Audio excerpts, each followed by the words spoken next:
A police officer and his loyal K9 were spending another quiet night at the edge of Sycamore Lane. Until someone knocked. When he opened the door, it wasn't a criminal or a lost pet. It was a woman from his past, holding the hand of a little girl, tattered clothes, hollow eyes, and a voice so soft it broke the silence. "Can I clean your house for food? We haven't had food in days." But when the officer saw her face, he froze.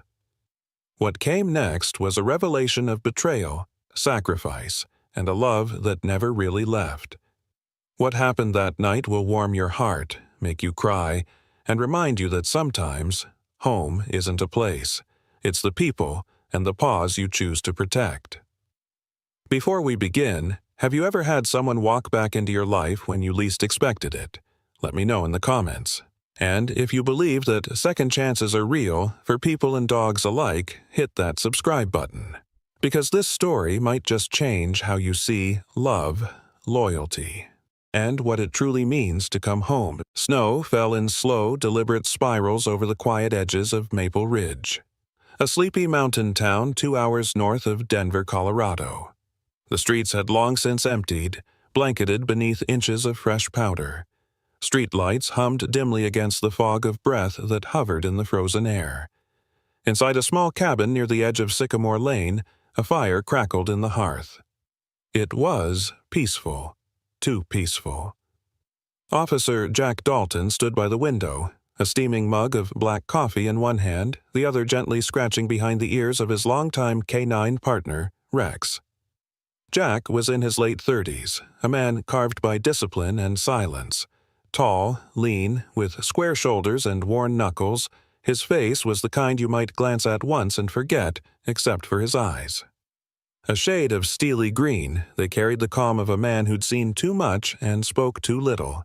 After 2 tours overseas and nearly a decade on the force, Jack had become the kind of man who measured every word before letting it leave his lips.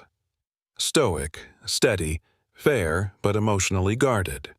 Rex, his German shepherd, was 9 years old, his black and tan coat slightly graying around the muzzle. He'd served beside Jack for almost 7 years. Loyal, intelligent, and unnervingly intuitive.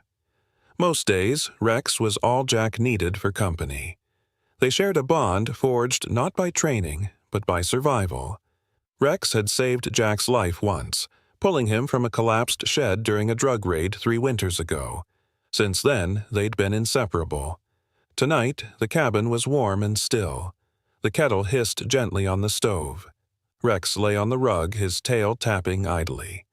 Jack had just settled into his favorite armchair when a knock echoed through the room, sharp, sudden, and out of place in the snowfall-muted silence. Rex's ears perked instantly. He was on his feet before Jack, nose lifted, body rigid. A low growl curled from his chest, then stopped, cut short. Jack set the mug down slowly and approached the door. One hand hovered near the holster on his hip out of habit. Though his instinct told him this wasn't danger, it was something else. He unlocked the deadbolt and opened the door to a blast of icy air. There, framed against the swirling snow, stood a woman clutching the hand of a small girl. The woman was soaked to the bone. Her coat, if it could still be called that, was a frayed gray trench, buttonless and thin. Her boots were mismatched, and her gloves were really just socks with the toes cut off. Her face, though smudged and pale from the cold, held the unmistakable angles of someone Jack knew in another life. Her eyes were what froze him, brown, warm, but dimmed by exhaustion. Jack. She didn't say his name, but her lips trembled like they might. Instead, she said softly, "Can I clean your floors? For food? Just for her?" She squeezed the little girl's hand. The girl, no more than 6, wore a pink coat with the name Lily stitched in frayed thread near the shoulder. She had light brown skin, round cheeks now reddened from cold, and hair curled into thick, tangled tufts that barely peeked out from her beanie. Her eyes were wide, but not tearful watchful, guarded. The woman. "Maria?" Jack's voice came out like gravel, soft but ragged. Maria Delgado had once been sunshine in his world. Petite but fierce, standing just over 5 feet, with caramel skin, long raven hair, and a laugh that had once healed more than his wounds. 8 years ago, she vanished without a trace, no note, no goodbye. Jack had searched, called, waited, and then, eventually, buried her memory in silence. She nodded, barely, eyes glistening. "It's me." Rex stood beside Jack now, his posture unreadable. Then something unexpected happened. He stepped forward. He didn't growl, didn't bark. He walked toward Lily and sniffed the air around her, then sat, tail sweeping once across the snow. The little girl reached out hesitantly and touched his head. He's nice," she whispered. Jack still hadn't moved. "You're alive." Maria bit her lip. "I didn't come for you. She's hungry, please. I don't need anything, just something warm for her." Jack's jaw clenched. Emotions surged. Anger, confusion, pain, relief. He exhaled sharply. "Get in, it's freezing." Maria hesitated. "I don't want. You're not staying out here." She nodded again, her voice a cracked whisper. "Thank you." They stepped inside. The warmth hit them like a wave. Rex padded beside Lily, who clutched her small, faded, plush rabbit. Jack grabbed 2 blankets from the hall and tossed one around Maria's shoulders, the other around Lily. Maria sat in silence, the warm blanket around her shoulders doing little to calm the tremble in her fingers. Her eyes, still ringed with fatigue, were fixed on the flickering fire in Jack's modest hearth, yet her mind was far away. Beside her, Lily had curled up like a kitten and fallen into a shallow, dreamless sleep. The air inside the cabin was warm, but between Jack and Maria, a quiet frost hung unspoken, unresolved. Jack stood near the kitchen now, arms crossed, jaw tight. The kettle was still warm from earlier, so he busied himself with the motions reaching into the fridge, setting a pan on the stove. He said nothing, but his movements spoke more than words ever could. He heated up a can of beef stew, opened a package of crackers, and pulled out an apple. On a small tray, he placed everything with methodical precision, as if feeding someone fragile. Then he walked over and placed it on the coffee table near the couch. "For her," he said simply. Maria blinked at the food, and a shiver passed through her lips. "Thank you." She gently stirred Lily awake. The girl blinked groggily, then froze when she saw the food. Her eyes widened, and without waiting for a word, she sat up and grabbed the spoon. She ate with quiet, desperate speed like someone who hadn't eaten a real meal in days. Crackers disappeared between bites of stew. The apple was gone within minutes. Even the way she held the spoon, both hands wrapped around the handle, looked like instinct rather than habit. Maria tried to slow her down. "Lily, sweetheart, breathe." But Lily shook her head, her mouth full, eyes darting toward Jack and back again as if afraid someone might take it all away. Jack didn't say anything. He just watched. Rex stayed beside the girl, his ears pricked forward, tail softly tapping the floor. After Lily had eaten nearly every crumb, she let out a deep exhale and slumped back against Maria's side, cheeks flushed, her expression dazed but content. She mumbled something like "thank you" before nestling back into her blanket. Maria looked up at Jack with glistening eyes. "It's been a while since she's had something warm. Something not from a can or a shelter tray." Jack gave a brief nod, then sat back down in the armchair, the fire reflecting faintly in his eyes. He didn't ask questions yet. He let the moment sit, let the warmth and silence wrap around them like a tentative truce. Maria Delgado had once been a spark in Jack's otherwise orderly life. Petite, with warm olive skin and a natural grace, she had a laugh that used to disarm him, no matter how rigid his day had been. Her hair, then long, always tied back with a ribbon, was now roughly chopped to her jaw, uneven and tucked behind her ears. Her frame, once lively and athletic, had thinned into sharpness, like someone who'd survived more than a few hard winters. Still, there was something unbreakable in her posture, even in exhaustion. Jack hadn't spoken for long minutes. His mind had been whirring the entire time, but his voice, so used to command, now failed to ask the one question that circled endlessly. Why? Finally, Maria broke the silence. "You deserve to know what happened." Jack didn't move. His eyes didn't waver from the fire. She continued, her voice low. "It wasn't because I wanted to leave. I was forced to." His lips pressed together, jaw tightening, but he said nothing. "My brother, Luis. You remember him?" Jack gave a single nod. "Hard to forget. Loud. Always had something to prove." Maria almost smiled, but her eyes remained dim. "He got in too deep. It started with gambling, then debt. Then the people behind the debt started asking for favors. Dangerous favors." She paused to look at her daughter, fast asleep again now, unaware of the pain unspooling in the room. "They wanted access, contacts, leverage. He offered me up." Jack's expression didn't change, but his arms crossed tighter. "He told them about you. That I could get to a cop. That I could pull something from you, I don't even know what. It was all so fast. When I said no, they said you'd be the one to pay." Her voice cracked. "They told me, in detail, what they'd do to you if I didn't vanish." For a moment, the room seemed to fall into complete stillness. Even the fire stopped cracking. I didn't even have time to think. They were watching. I wasn't allowed to write, to call. I just left. Jack didn't answer. His eyes dropped to the necklace at her throat, his old dog tag, dulled from time but unmistakable. "You kept that," he said quietly. Maria glanced down at the chain and nodded. "It was the only thing I didn't throw away when I became someone else." Jack's breath left him slow, like steam from a kettle losing its pressure. A memory rose unbidden, vivid. The morning he had come home to the silence. Her clothes gone. Her phone off. No note. No trace. The coffee cup she always left on the counter was there, but empty. The bed unslept in. It was like a ghost had passed through. Not even the dog had barked that night. "I called every hospital," Jack muttered, still facing the window. "I checked morgues. I called in favors across state lines. For months, I searched." Maria's voice was barely a whisper. "I know." He turned back to her slowly. "You left me nothing." "I know," she said again, smaller this time. Rex lifted his head at the shift in tone, but didn't move from Lily's side. Jack let the words hang between them.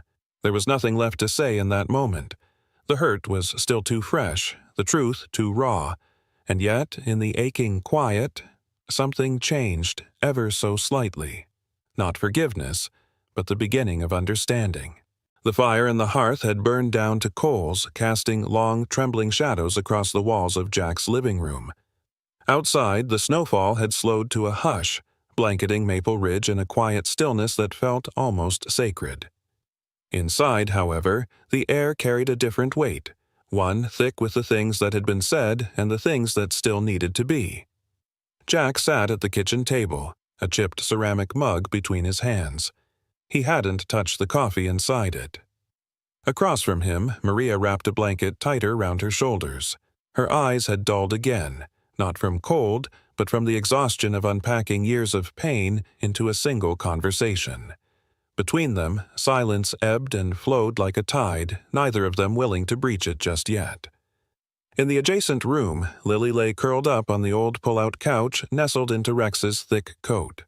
The K9 had positioned himself protectively along her side, his large body forming a living barrier between the child and the rest of the world. Occasionally, his tail twitched or his ears flicked at a distant sound, but his body remained still. He was resting, but not asleep. Always alert, always watching. Maria noticed Jack glance over toward them. "She doesn't sleep without Rex now," she said softly. Jack's brow furrowed. "Already?" Maria nodded. "He's the first one she's trusted in a long time." Jack leaned back slightly, arms crossed. "Why didn't you tell me?" Maria blinked. "About what?" He looked at her, not angry, just tired. "That you were pregnant." Her hands tensed around her mug. "Because I knew you, Jack. If I told you, you'd come after me. You'd try to fix everything, and that would have gotten you killed." He didn't deny it. She was right. That's exactly what he would have done. "I tried to hide the pregnancy," Maria continued. At first, I thought maybe I could go back to you after Lily was born, when it was safer. But there was never a safe time. Every time I thought I could breathe, something would change. Luis would show up again, or one of them would find me." She paused, eyes flickering with regret. "And then, I just stopped believing there'd be a way back." Jack looked down at the table. His thumb traced a scratch in the wood grain. He didn't look at her when he spoke next. "How long were you alone?" Maria hesitated. "Since Lily was 2. Before that, we moved a lot. Shelters, motels. Luis helped for a while, but he wasn't stable. After he died, it was just me and her. But even then, I couldn't stop running." Jack finally met her eyes. "Why now? Why come back?" Maria exhaled through her nose. "Because I was tired. Tired of running. Tired of watching her flinch every time a car door slammed or someone knocked on a wall too loud. Tired of lying. I thought maybe, just maybe, you'd still be here." Jack stood up and walked to the window. The snow outside had thickened again, falling softly like the memory of something gentle. His reflection stared back at him from the glass older, wearier, but still standing. "She's mine?" he asked without turning. Maria flinched. "No, she's mine." Jack turned. "That's not what I meant." Maria hesitated, then shook her head. "You weren't there. I didn't want her to grow up as someone's secret or burden. She's my daughter, Jack." His voice was quiet. "But I would have loved her." "I know." Jack didn't respond. He looked over at Lily again. The child had shifted in her sleep. One hand rested on Rex's back, the other still clutching the frayed ear of her stuffed bunny. "She's had nightmares," Maria said, "especially after shelters, after bad nights." Jack walked over and knelt beside the couch.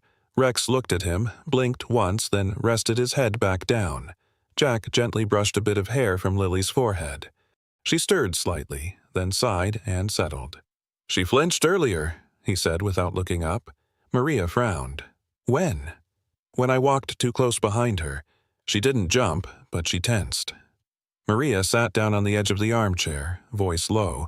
She doesn't like loud footsteps or sudden doors opening. "She's been watched," Jack said, more to himself than to her. "She's been locked in places before," Maria admitted, "when Luis got desperate, or when I had no other choice but to hide her while I went to look for work. I hated every second of it." Jack didn't speak. He stayed there a moment longer, watching the gentle rise and fall of Lily's chest. Then he rose and walked back to the kitchen. "You could have written to me," he said finally. "You could have trusted me." "I did," Maria replied. "That's why I left." The fire popped again in the hearth. Jack leaned against the counter and looked at her. She looked small now, wrapped in a blanket, hunched against years of weight. But her eyes, those eyes, hadn't changed. Still brave, still defiant, even in apology. "She looks like you," he said quietly. Maria allowed herself the faintest smile. "I didn't expect you to still be here," she admitted. "I thought maybe you'd moved on." Jack shrugged. "Maple Ridge doesn't change much. Neither do I." A silence fell between them again, softer this time, not awkward, just familiar, like two people who knew how to coexist with words unspoken. The sun filtered faintly through the frost-laced windows of Jack's cabin, casting pale gold across the floorboards. It was late morning now, but the world outside still held on to the hush of snowfall. Inside, warmth hummed from the fireplace, and the scent of eggs and toast lingered in the air, a rare comfort that felt unfamiliar but welcome. Lily sat on the floor by the low coffee table, a handful of colored pencils spread around her like scattered petals. A sheet of printer paper lay flat beneath her small hands. Her brow was furrowed in concentration, tongue peeking slightly between her lips as she drew. Every few minutes she'd glance toward Rex, who lay nearby with his head on his paws, and show him her progress like he were an old friend. Maria was in the kitchen, rinsing a plate. She had pulled her thick hair into a messy bun, sleeves rolled to her elbows. She looked less gaunt this morning, though the shadows beneath her eyes still lingered. The woman had a kind of quiet resilience years of surviving had carved strength into her bones. But now, standing in the soft morning light, Jack could see the hint of the Maria he used to know, the one who once danced barefoot in his kitchen. Jack himself stood nearby, arms crossed, eyes fixed on Lily's drawing. "Is that barbed wire?" he asked gently. Lily nodded without looking up. "And cameras." There were two, one on the corner, one by the gate. It blinked red when it moved. Jack's stomach turned. He knelt beside her. "What's this building here?" It was like a cabin, but it smelled bad, and the windows had wood over them, like X's. She handed him the paper. Her little fingers had smudged the pencil lines, but the image was clear enough, what looked like a small compound surrounded by a high metal fence with darkened windows and tiny, all-seeing eyes drawn as red dots. Jack's heart beat slower, heavier. Maria joined them, drying her hands on her jeans. "She started drawing those a year ago. I thought they were just bad dreams. But lately, it's been the same picture, over and over." Jack didn't answer. He stared at the paper, feeling a long-forgotten chill crawl up his spine. He rose, crossed to a nearby bookshelf, and pulled out an old leather folder, thick with photos and reports. He flipped through it rapidly until he found what he was looking for, a grainy aerial photo of a wooded lot surrounded by chain-link fencing. He turned it toward Maria. "This place?" Maria stepped closer, eyes narrowing. "Yes." Jack exhaled hard. "We raided this location 6 years ago. It was abandoned. We suspected it was used to move kids through, but there was never enough evidence to stick. It went cold." Maria lowered her voice. "That's where they kept us for almost 2 weeks." Jack clenched his jaw. "Us?" She nodded. "Me and Lily. After I tried to escape, they wanted to punish me, scare her. We were locked in one of the back rooms, no windows. Just a cot, one light bulb. They fed us maybe once a day." Jack rubbed his face with one hand, his eyes closing briefly. "And no one found you? No one knew where I was? I wasn't using my name. I wasn't even in the system anymore." She touched her throat lightly. "That's where she got the scar." Jack turned, startled. "What scar?" Maria motioned to Lily, who had gone back to her drawing with quiet focus. "Behind her neck. One of them grabbed her too hard when she tried to crawl through a vent. It tore the skin. They didn't let me treat it properly." Jack swallowed. He moved slowly, kneeling behind Lily and brushing her hair aside gently. There it was, a faint, narrow line trailing beneath her hairline. It was old, nearly invisible, but once seen, it couldn't be unseen. His hand hovered in the air a moment, then lowered. "That's not a scar a child should carry," he muttered. "No," Maria said, voice hoarse. "It's not." They sat in silence again, until Jack broke it.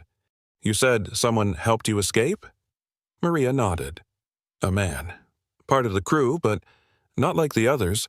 He was younger, maybe in his 20s, brown hair, nervous eyes, always flinching like he didn't belong. He slipped us food, whispered warnings. Then, one night, he left a door unlocked." Jack's eyes narrowed. "You get a name?" "No, I never dared ask. I think helping us was his way out. He vanished the same night we escaped." Jack ran a hand through his hair. "That narrows it down, maybe." "He had a tattoo," Maria added, tapping her forearm. "A red moth, right here." Jack nodded slowly. "That helps." Maria looked over at Lily, who now hummed softly as she shaded in the roof of another structure. Her lips curled slightly in a faint smile. "She doesn't remember everything, but she remembers enough." Jack folded the drawing and slid it into his folder. "I'll compare this with what we have on file. This location might not be cold anymore." Maria's smile faded. "You're going to open it again?" "I have to." "And if they're still watching," he looked at her, "let them. They won't get near her again." Rex lifted his head at the firmness in Jack's voice, then let it settle back down against Lily's side. Jack glanced once more at the little girl, then back to Maria. "Whatever they did to her, to you, it's not staying buried." Maria met his gaze, and for once she didn't look like a woman on the run. She looked like someone ready to stand. The snow had stopped falling, but the weight of the sky remained heavy above Maple Ridge. Gray clouds hovered low, cloaking the mountain tops in mist, as if the entire town had collectively forgotten how to breathe. Jack Dalton stood on his front porch in the cold dawn air, a letter clutched in his gloved hand. The envelope was thin, white, with no return address, the handwriting jagged and pressed too hard against the page. One sentence, nothing more. "You really think you can keep them safe forever?" He stared at it for a long time, the words echoing louder than they should have. Then, without a word, he tucked it into the inside pocket of his coat and turned back inside. Rex met him at the door, stiff-legged, tail low, ears alert. The dog had been pacing the cabin all morning, nose to the floor, snuffling corners and windows with an intensity Jack hadn't seen in years. It wasn't paranoia. It was something else. Something old and instinctive. Jack recognized the signs. Rex had smelled someone. Inside, Maria sat curled on the armchair, a steaming mug in hand, eyes distant. She hadn't said much since yesterday. Lily, now playing quietly on the floor with her stuffed bunny, hummed a soft tune. Still too young to sense the weight around her, but not entirely untouched by it. Jack crouched beside Rex, running a hand down the dog's back. "Where?" he murmured. Rex's ears flicked toward the front door, then to the rear windows. He let out a short huff and padded across the room, sniffing near the baseboards. Jack followed. Near the back entrance, a faint scrape marked the edge of the window frame, barely visible. Too clean. Too fresh. Someone had been watching. "Jack?" Maria's voice was low, but steady. He turned. "I had a dream last night. About the man with the red moth tattoo. He always watched from shadows. Never talked unless they made him. But he never looked at Lily. Never touched her." Jack nodded.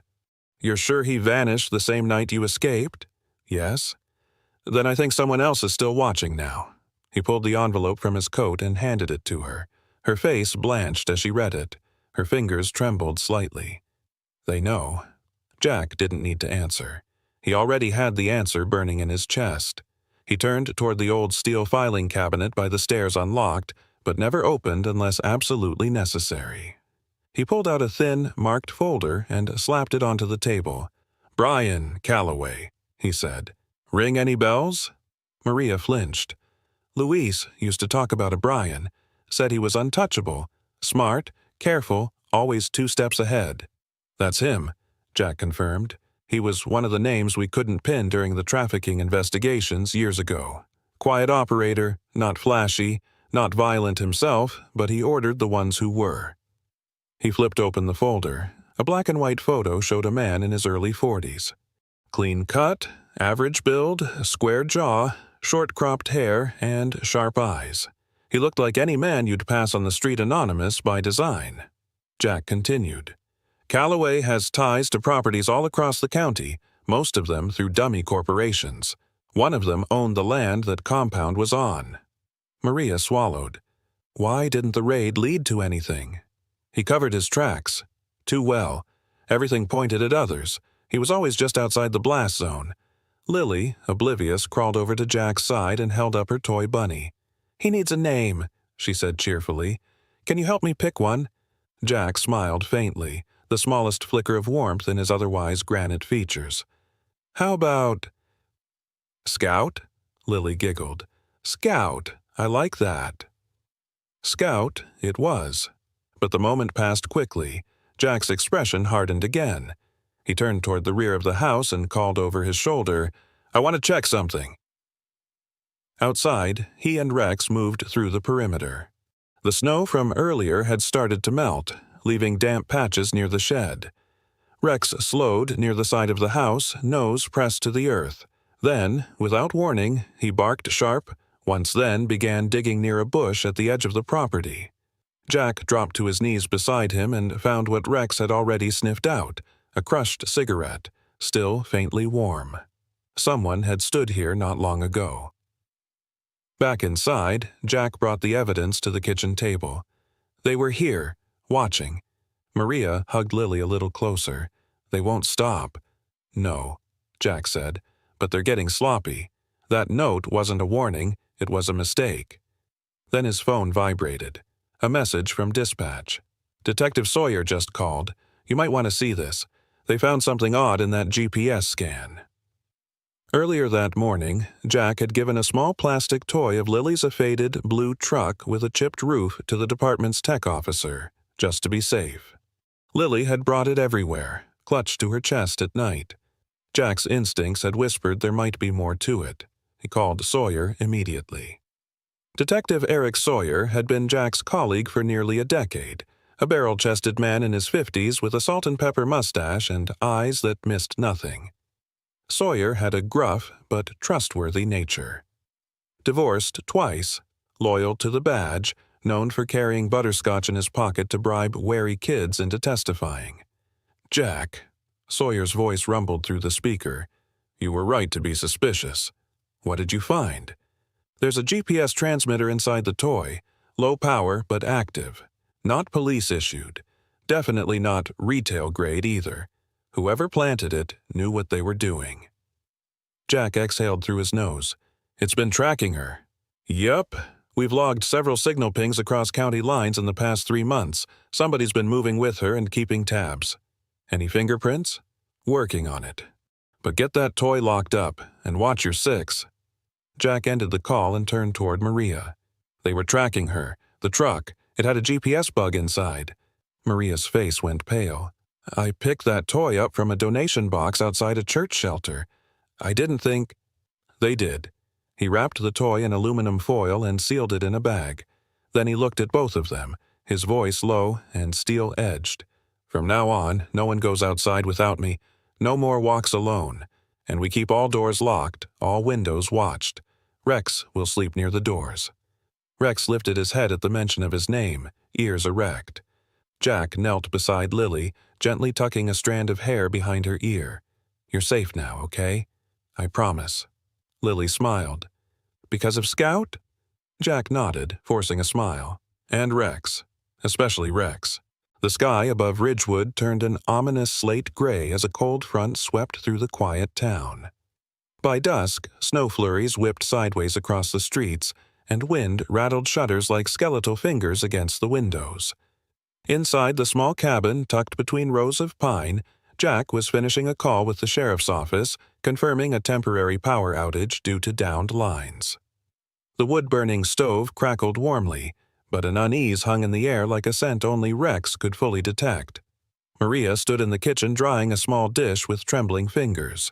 The lights had flickered earlier, and though power had returned briefly, it was now gone completely. The flickering shadows from the fireplace danced across her face, revealing a deep furrow in her brow. She hadn't spoken much all day. Ever since the anonymous threat, she'd become quieter, watchful. Jack noticed it, but didn't press. He knew there were layers of trauma only time could untangle. In the corner, Lily sat cross-legged on a blanket, gently brushing Rex's ear with a small toy comb. The German shepherd didn't move, his dark eyes focused on the front door as if sensing the shift in the night. He had refused to rest all evening, pacing once every few minutes, nostrils twitching. Jack trusted that instinct. It had saved lives before. At exactly 10:32 p.m., the cabin went pitch dark. The stove's glow shrank to embers, the wind shrieked through the chimney, and Rex growled low, deep, and resonant. Jack rose instantly, motioning to Maria to take Lily and head toward the back hallway. He grabbed his flashlight and service weapon and moved silently toward the front window. Snow covered the glass like a veil, but a figure was emerging, tall, thick-coated, hood drawn. A man. Suddenly, the front door handle jiggled. Then a slow, calculated push. Rex lunged before the door opened. A crash, a loud grunt, and Jack charged forward. By the time he reached the threshold, Rex had the man pinned against the snow-covered porch, teeth bared an inch from his throat. Jack's flashlight beam landed on the intruder's face, a gaunt, sharp-boned man in his mid-40s with greasy black hair, sunken green eyes, and a weathered leather coat. But it was the tattoo on his left hand that froze Maria in the hallway. A butterfly. Red-inked. Wings open, one torn at the edge. Maria gasped. "That tattoo. I've seen it before." Jack turned to her, narrowing his eyes. "You recognize him?" "No," she said, stepping forward slowly, holding Lily tightly. Not him, but the tattoo. It's the same as the man who helped me and Lily escape 6 months ago. He was one of them, but different. He had this exact butterfly. Here, she pointed at her own wrist. But his hand trembled when he unlocked the door for us. He told me to run and never come back. Jack's face hardened. So the group uses it to mark themselves? Maria nodded. Yes. It's how they recognize each other. A symbol. A red butterfly, probably ironic considering how many lives they trap. It's their silent pact. The man pinned under Rex snarled. She talks too much, Jack Dalton. You should have let her stay gone. Jack stepped forward. So you know me. I know you're the one who's going to ruin everything if she opens her mouth. What's your name? Jack pressed his flashlight harder into the man's eyes. Brian, he spat, and you're in over your head. Maria's knees buckled slightly. Brian, you're the one my brother was afraid of. Jack cuffed him, whispering words only Rex could hear. The dog stepped back, reluctantly, still growling low. Maria, go inside with Lily, Jack said firmly. She obeyed, but not before pressing her hand gently on his shoulder. Be careful. Once Brian was secured in the living room, Jack made a quick call to dispatch. They'd need backup, a transport unit, and access to federal files on Brian's gang. While waiting, Jack sat across from him, hands steepled, eyes never blinking. You still think you can control her? Jack asked. Brian smirked. Control's too strong a word. We prefer to call it incentive. Threatening a child isn't incentive, it's cowardice. Brian leaned forward. You think she told you everything? You don't know half of it. You take her in, you take on her debts, her secrets, her enemies, and trust me. He nodded toward the dark window. I'm not the only one watching. From the hallway, Lily's voice suddenly pierced the silence. That's him, she screamed. He's the man who made Mommy cry and told her not to talk to you. The small girl stood shaking, clutching her pink stuffed bunny to her chest, eyes wide with recognition and fear. Maria rushed to her, pulling her into her arms. Jack stood, his jaw clenched, blood roaring in his ears. You're done threatening this family, Brian. Brian only laughed, a low, cold sound that echoed too loudly in the small cabin. When the police cruiser finally arrived and took him away, the silence that followed was thick and unforgiving. Rex returned to Lily's side, lying close as she drifted into uneasy sleep. Maria stood near the window, watching the snow fall, hands tight around the pendant Jack had once given her. He had the same tattoo as the man who saved us, she said quietly. Jack nodded. And that man may be our only lead now. Someone inside that gang might still have a conscience. Maria turned to him, tears in her eyes. Then we have to find him. Jack placed a hand on her shoulder. We will. But tonight, you rest. You're safe now. For real this time. The morning after Brian's arrest came with a silence heavier than snowfall. Ridgewood sat beneath a soft gray sky, where clouds smothered the sun and icicles hung like fangs from the roof of Jack's cabin. But inside, something had shifted. Maria, wrapped in Jack's flannel coat, sat on the couch beside Lily, her eyes no longer darting with fear, but focused and calm, like a woman who had made a decision. Jack knew that look. He'd seen it in survivors, in those who'd been pushed too far and finally drew a line in the snow. They weren't running anymore. It was time to fight. Jack was reviewing files when his phone buzzed. The voice on the other end was crisp, authoritative. This is Agent Tessa Monroe, FBI. I received your report on Brian's arrest and the tattoos. I believe our investigations just intersected, Officer Dalton. Agent Tessa Monroe, a 30-something woman with sharp eyes and sharper instincts, arrived in Ridgewood that afternoon. She was tall, lean, with dark brown hair tied in a taut ponytail and a leather satchel over her shoulder. Years of undercover work had carved patience into her features, but there was no softness in her handshake. We've been tracking this group across several states, she said as she laid out a map. Human trafficking, extortion, illegal surveillance. But they've always been ghosts. Until now. She pointed to a photograph of a man with kind eyes and a butterfly tattoo on his wrist. This man was last seen 6 months ago. We believed he was either killed or vanished. You're telling me he helped your witness escape?" Maria stepped forward. Her voice didn't tremble. "Yes, he unlocked the door. He didn't speak, just nodded and pushed me forward with Lily in my arms." Jack added, "We think he's still out there, possibly hiding or afraid to speak, but if he's found, he could be the break we need." Agent Monroe agreed. "We'll initiate a discreet search. Meanwhile, Brian's not going to talk. We need to force his hand with pressure and proof." That's when Lily, who had been quietly drawing with colored pencils, tugged Jack's sleeve. She held up a sketch lines rough but recognizable. A house in the woods, barbed fence, surveillance camera high in the tree. "That's where the bad men kept us," she whispered. Jack knelt beside her. "Are you sure, Lily?" She nodded. The red light on the tree blinked all night. Monroe studied the drawing. "We've raided 5 properties. None had cameras in trees. This could be new." They uploaded Lily's drawing into the FBI database and ran it through location matching software. Hours later, a hit.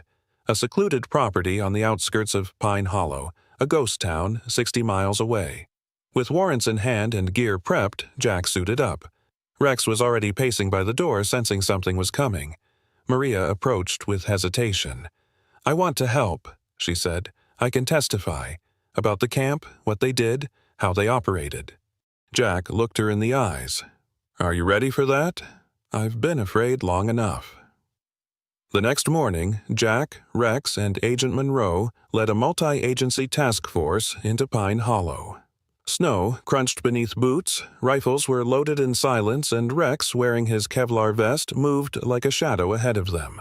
They reached the compound, an old hunting lodge fortified with steel panels, a watchtower, and several locked containers. But Rex stopped suddenly. Ears forward, nose lifted, a sharp bark, then another. He charged left, veering from the plan. "Rex, wait!" Jack called, but followed instinctively.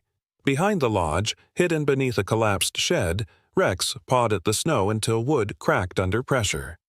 Jack and Monroe helped dig beneath lay a trap door, chained but old. When they forced it open, they found a passage, and inside it, sitting in the shadows with a bruised face and a torn jacket, was the man with the red butterfly tattoo. He looked up at Rex with wide eyes and then at Jack. "You found me." His name was David Vega. Once a mechanic, he had been blackmailed into the gang when his younger brother owed them money. David knew too much and wanted out, but they'd made it clear betrayal meant death.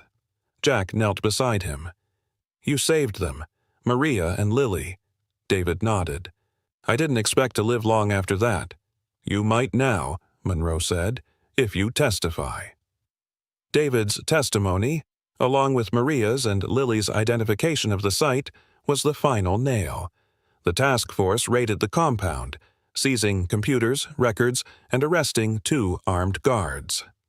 When they cracked into a locked basement room, they found what the FBI had feared: most equipment for surveillance, stacks of fake IDs and photographs of children. Brian's arrest had only scratched the surface, but now they had the web. That night, back in Ridgewood, a fire was lit in the hearth, not from necessity, but from warmth. Maria sat beside Lily, brushing her hair while Jack handed Rex a fresh treat and scratched his ears. Outside, snow began to fall again, but this time it felt like a clean slate. A soft cheer erupted from the TV, where news anchors celebrated the FBI's success. One by one, photographs of arrested men flashed across the screen. Maria leaned her head against Jack's shoulder. "It's over, isn't it?" Jack looked down at Rex, who lay curled beside Lily, protective as ever. "For now," he said softly, "and when the shadows come back, we'll be ready." The snow had begun to melt in Ridgewood. The icy sheen that had clung to the sidewalks and roof shingles for weeks now dripped steadily, forming tiny streams along the gutters. Spring hadn't arrived yet, but the air held the promise of it. A quiet, almost shy warmth returning to a town that had known far too much silence. Inside Jack's cabin, the change was undeniable. Gone were the long, hollow evenings where only the crackle of the fireplace and Rex's quiet breathing filled the air. Now, the scent of fresh-baked bread drifted from the kitchen, children's laughter echoed in the halls, and sunlight seemed to stay just a little longer at the windows. Maria had accepted Jack's invitation. It wasn't sudden. There had been conversations, gentle questions from Jack, long walks in the woods where Lily rode on Jack's shoulders and Rex trotted beside them like a proud guardian. It was during one of those walks, under a canopy of melting snow and golden light, that Maria finally said the words, "I want us to stay. If you still want us here." Jack had stopped in his tracks, Lily's mittened hands wrapped loosely around his forehead. He turned, eyes soft, and simply nodded. From that moment on, the house was no longer just his. Maria settled into the guest room at first, though it didn't take long before her books began appearing on the shelves in the living room. Her soft shawl found its place on the armrest, and the kitchen filled with the quiet rhythm of two people cooking together. Jack with his simple, hearty meals, Maria adding her spices and quiet humming.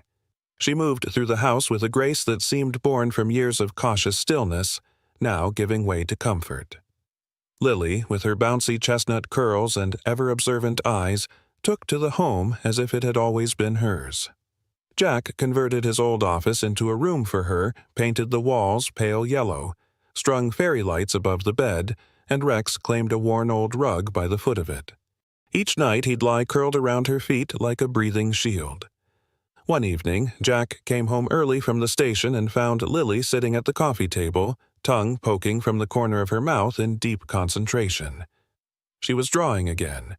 Her art had shifted from dark lines and shuttered spaces to warmth and sunbursts of color. She looked up proudly and held the picture out to him. A house. A tall man with short-cropped hair and a dark blue uniform, a woman in a long purple dress, a little girl with a pink headband, and a big dog with kind eyes. Underneath, in slightly tilted letters, she had written, "Finally home." Jack swallowed the lump in his throat as he knelt beside her. "Is this us?" Lily nodded seriously. "Yes. You, Mommy, me, and Rex. Family." Jack framed that picture and hung it in the hallway, right by the front door. Maria, too, found her place beyond the walls of the house. After months of therapy and long talks with a counselor arranged by Agent Monroe, she realized she had something to offer. Something valuable. Her past no longer defined her. It equipped her.